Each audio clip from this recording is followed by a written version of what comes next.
চিত্রনায়িকা তানিন শোভা আপু, যে কিনা আমাদের ছেড়ে অল্প কিছুদিন হলেই চলে গেছে। কয়দিন আর হয়েছে? তানিন শোভা আপুর মা কি পাগল হয়ে গেছে? হ্যাঁ, তানিন শোভা আপু চলে যাওয়ার সময় তার ফুটফুটে দুটি কন্যা সন্তান রেখে গেছেন। একজনের বয়স খুব সম্ভবত 11 বা 12, আরেকজনের হয়তো মাত্র হাঁটা শিখেছে।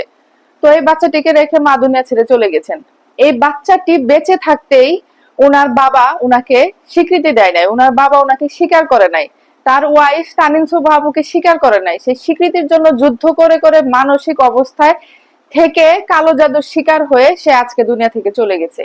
এখন শুনতেছি যে এই বাচ্চা মেয়েটিকে নাকি তার বাবা নিতে চায়, এবং তানিন শোভা আপুর মা নাকি এই বাচ্চা মেয়েটিকে তার বাবার কাছে দিতে চায়।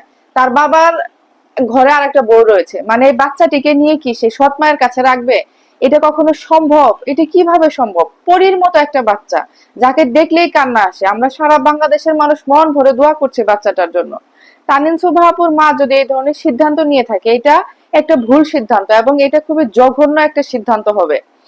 আর তানিন শোভা আপুর মাকে নিয়ে অনেকে অনেক রকম কথা বলছে, এবং বলছে যে তানিন শোভা আপুকে দিয়ে সে টাকা ইনকাম করতে চাইছে। তানিন শোভা আপুকে তার খালাতো ভাইয়ের সাথে, মানে আন্টির যে বোন আছে, বোনের ছেলের সাথে টাকার লোভে বিয়ে দিয়েছিল, এবং সেটা সে ছেলে তার সাথে প্রতারণা করেছে। তারপরে তাকে মিডিয়া জগতে তার মায় নাকি ঠেলে দিয়েছে।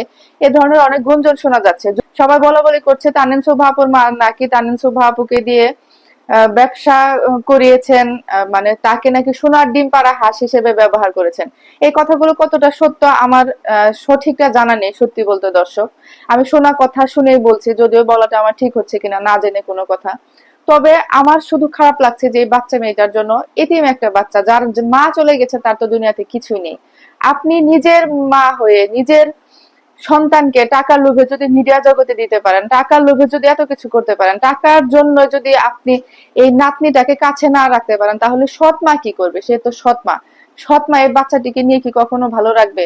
কখনোই ভালো লাগবে না। আপনারা যদি না পারেন, বাচ্চাটাকে আমার কাছে দিয়ে দেন, আমি পালবো, আমি মেয়ের মতো করে পালবো।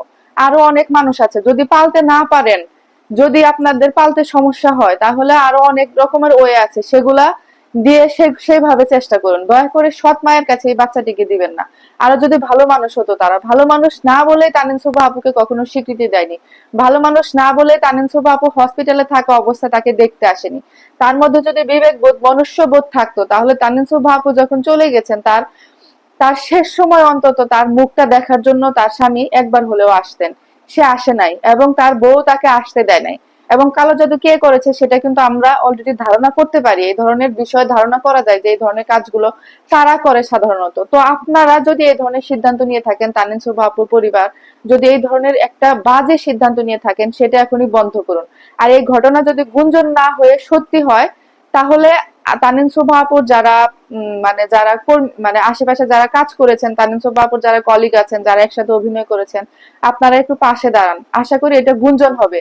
কারণ আমরা এই এই ধরনের ঘটনা বিশ্বাসই করতে চাই না। এটা হবে একটা ফুটফুটে পরির মতো বাচ্চা সৎ মায়ের কাছে থাকবে, তার জীবনের কোনো নিরাপত্তাই থাকবে না তখন। এটা এটা বিশ্বাসই করতে চাচ্ছি না আমি। ঠিক আছে, আপুর পরিবারকে বারবারই আমি এর আগেও একটা ভিডিওতে, এর আগে 2-3টা ভিডিওতে বলেছি, আপনারা একটু তানিন শোভা আপুর যে আইডিটা আছে সেটাতে ফোকাস করে সেই ভিডিওগুলো একটু ডিলিট করেন, ঠিক আছে? তাহলে আপনাদের জন্য এটা খুবই কাজের হবে, এবং তানিন শোভা আপুর আত্মা শান্তি পাবে। সেটা হচ্ছে কথা, আপনারা এইদিকে ফোকাস দেন। আর বাচ্চাটাকে যত্নে করে আগলে রাখুন। মনে করেন এটা তানিন শোভা আপুর স্মৃতি, সেই হিসেবে তাকে সেইভাবে করে আগলে রাখুন, বড় করার চেষ্টা করুন।